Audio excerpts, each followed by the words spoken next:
আকাশবাণী খবর পড়ছি শুভ্রা চক্রবর্তী। প্রথমে বিশেষ বিশেষ খবর। কৃষি ও কৃষক কল্যাণ মন্ত্রী শিবরাজ সিং চৌহান বলেছেন, সিন্ধু জল চুক্তি স্থগিত হওয়ায় জম্মু কাশ্মীর সহ বেশ কয়েকটি রাজ্য উপকৃত হবে। কেন্দ্রীয় স্বরাষ্ট্রমন্ত্রী অমিত শাহ প্রবাসী ভারতীয়দের জন্য নতুন overseas citizen of India OCI পোর্টালের সূচনা করেছেন। প্রবীণ এনসিপি নেতা ছগন ভুজবল আজ মহারাষ্ট্রের মন্ত্রী হিসেবে শপথ নেবেন। কলকাতা হাইকোর্টে আজ ফের প্রাথমিকে ৩২,০০০ কর্মরত শিক্ষকের চাকরি বাতিল সংক্রান্ত মামলার শুনানি। বজ্রবিদ্যুৎ সহ ভারী বর্ষণে ঝাড়খণ্ডের বিভিন্ন এলাকায় ৬ জনের মৃত্যু হয়েছে। রুশ রাষ্ট্রপতি ভ্লাদিমির পুতিনের সঙ্গে কথা বলার পর মার্কিন রাষ্ট্রপতি ডোনাল্ড ট্রাম্প ঘোষণা করেছেন, রাশিয়া ও ইউক্রেন সংঘর্ষ বিরতি নিয়ে সরাসরি আলোচনা করবে এবং সম্ভাব্য যুদ্ধ সমাপ্তিতে যাবে। আসছে বিস্তারিত খবরে। কৃষি এবং কৃষক কল্যাণ মন্ত্রী শিবরাজ সিং চৌহান জানিয়েছেন, সিন্ধু জল চুক্তি স্থগিত হওয়ায় জম্মু কাশ্মীর, রাজস্থান, হরিয়ানা, পাঞ্জাব এবং হিমাচল প্রদেশের একাংশের কৃষকরা বিশেষভাবে উপকৃত হবেন। গতকাল নতুন দিল্লিতে সারা দেশের কৃষকদের বিভিন্ন সংগঠনের প্রতিনিধিদের সঙ্গে আলোচনার সময় মন্ত্রী বলেন, এই জল ব্যবহার করে ভবিষ্যতে কিভাবে আরও উপকৃত হওয়া যায় তার একটি নির্দিষ্ট পরিকল্পনা গ্রহণ করা হবে।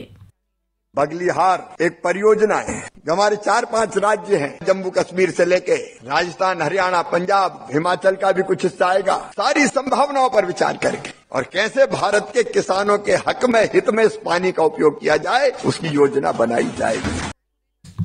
ইসরায়েলে ভারতের রাষ্ট্রদূত জেপি সিং বলেছেন, পাকিস্তানি জঙ্গি গোষ্ঠী লস্কর ই তৈবা এবং জৈশ ই মোহাম্মদের প্রধানদের ভারতের হাতে তুলে দেওয়ার ইসলামাবাদের এটি প্রকৃষ্ট সময়। ইসরায়েলের এক টিভি চ্যানেলের সাক্ষাৎকারে শ্রী সিং বলেন, গত ২২ এপ্রিল পেহেলগাঁওয়ে ঘৃণ্য আক্রমণ সহ জম্মু কাশ্মীরে অসংখ্য সন্ত্রাসবাদী হামলার পেছনে রয়েছে এই সমস্ত জঙ্গি সংগঠন।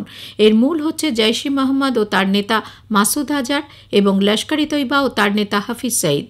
পেহেলগাঁও জঙ্গি হামলার জবাবে গত ৭ই মে ভারতীয় সেনাবাহিনীর অপারেশন সিন্দুর আপাতত বন্ধ রয়েছে, কিন্তু শেষ হয়ে যায়নি। সন্ত্রাসবাদের বিরুদ্ধে লড়াই জারি থাকবে। ভারতের সিন্ধু জল চুক্তি স্থগিত বিষয়ে এক প্রশ্নের জবাবে তিনি বলেন, সৌহার্দ্যপূর্ণ সম্পর্ক এবং বন্ধুত্বের খাতিরেই এই চুক্তি স্বাক্ষরিত হয়েছিল। অপারেশন সিন্দুরের সাফল্যে ভারতীয় সেনাকে অভিনন্দন জানিয়ে বিরোধী দলনেতা শুভেন্দু অধিকারী আজ বিকেলে নদিয়া দলের পক্ষ থেকে তিরঙ্গা যাত্রায় অংশ নেবেন। গতকাল জলপাইগুড়ির বানারহাটে তিনি তিরঙ্গা যাত্রায় যোগ দেন। দক্ষিণ দিনাজপুরের বালুরঘাটে গতকাল বিজেপির পক্ষ থেকে তিরঙ্গা যাত্রার আয়োজন করা হয়। দলের রাজ্য সভাপতি সুকান্ত মজুমদার তাতে অংশ নেন। এদিকে অপারেশন সিঁদুরের সাফল্যে সেনাবাহিনীর বীর জওয়ানদের কুর্নিশ জানিয়ে অভিনেতা খরাজ মুখোপাধ্যায় বলেন, এই অভিযানে জাতি ধর্ম নির্বিশেষে সকলেই গর্বিত। পেহেলগাঁওতে যে ঘটনা ঘটেছে তার পুনরাবৃত্তি যাতে আর না হয় সে প্রার্থনাও করেন তিনি।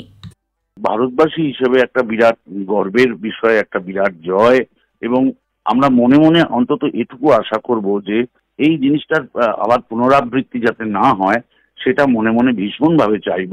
সবচেয়ে অবাক হয়েছি যে মহিলারাও কিন্তু একদম সমগোত্রীয় হয়ে একেবারে পুরুষের সঙ্গে সমান তালে তাল মিলিয়ে এইভাবে লড়াই করেছেন। আমরা খুব খুশি, আবারও বলছি আমরা খুব আনন্দিত এবং আমরা খুব গর্বিত যে আমরা ভারতবাসী।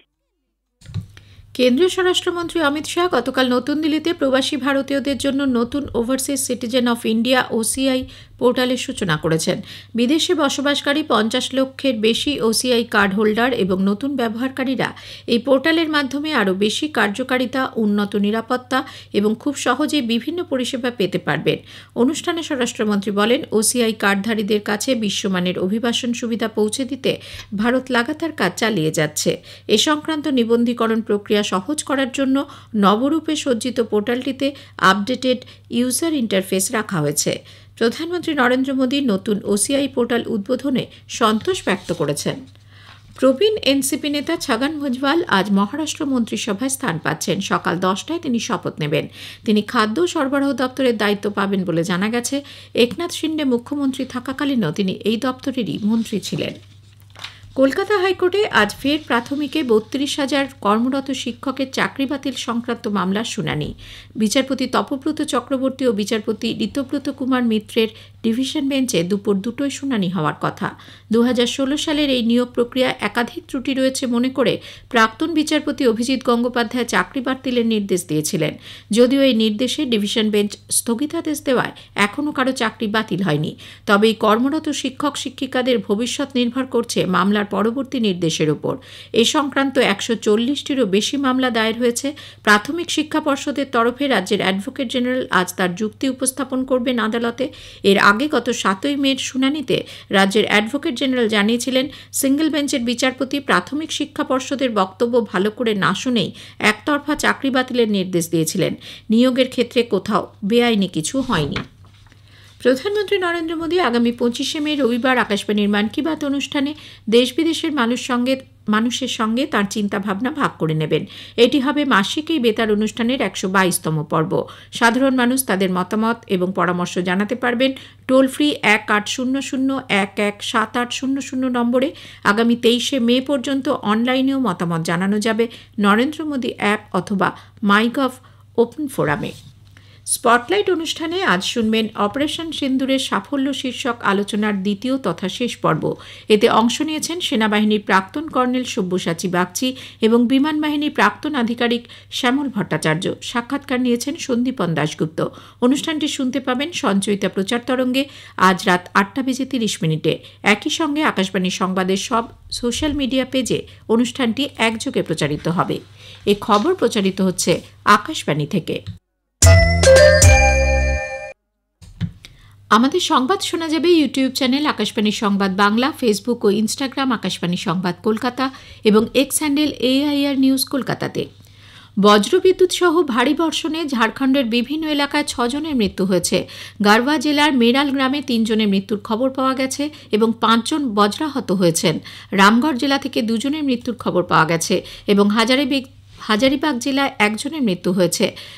আবহাওয়া দপ্তর আগামীকাল থেকে 23শে মে পর্যন্ত রাজ্যের বেশ কয়েকটি জায়গায় ভারী বৃষ্টিপাত সহ বজ্রবিদ্যুৎ সহ ভারী বৃষ্টির পূর্বাভাস দিয়েছে। আবহাওয়া দপ্তরের প্রবীণ বিজ্ঞানী অভিষেক আনন্দ জানিয়েছেন যে রাঁচি সহ রাজ্যের 10টি জেলায় হলুদ সতর্কতা জারি করা হয়েছে।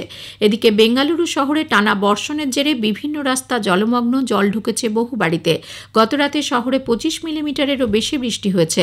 মুখ্যমন্ত্রী সিদ্দারামাইয়া, উপমুখ্যমন্ত্রী DK শিবকুমার গতকাল সন্ধ্যায় পুরসভার বরিষ্ঠ আধিকারিকদের সঙ্গে পরিস্থিতি পর্যালোচনা করেন।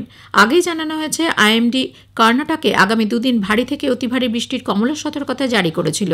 আবহাওয়া দপ্তরের প্রবীণ বিজ্ঞানী RK জেনামানি জানিয়েছেন, আগামীকাল থেকে মহারাষ্ট্রেও মাঝারি থেকে ভারী বৃষ্টির সম্ভাবনা।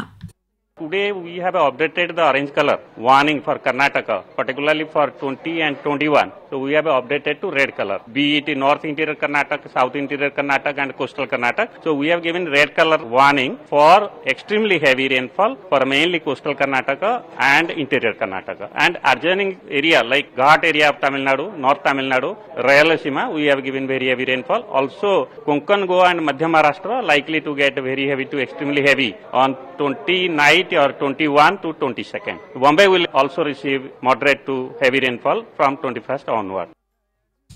এদিকে বঙ্গোপসাগর থেকে সরাসরি দক্ষিণা বাতাসের আগমন এবং বাতাসে জলীয় বাষ্পের পরিমাণ বেশি থাকায় আজও কলকাতা সহ রাজ্যের সর্বত্র বৃষ্টির পূর্বাভাস রয়েছে। আলিপুর আবহাওয়া দপ্তরের পূর্বাঞ্চলীয় প্রধান সোমনাথ দত্ত আকাশবাণীকে জানিয়েছেন, উত্তরবঙ্গের প্রায় সব জেলাতেই আজ ভারী বৃষ্টির কমলা সতর্কতা জারি রয়েছে। তবে বিক্ষিপ্তভাবে বৃষ্টি হলেও অস্বস্তিকর গরম রয়েছে। কলকাতায় আজ সকালে সর্বনিম্ন তাপমাত্রা রেকর্ড করা হয় 28.7 ডিগ্রি সেলসিয়াস, স্বাভাবিকের থেকে যা 2 ডিগ্রি বেশি।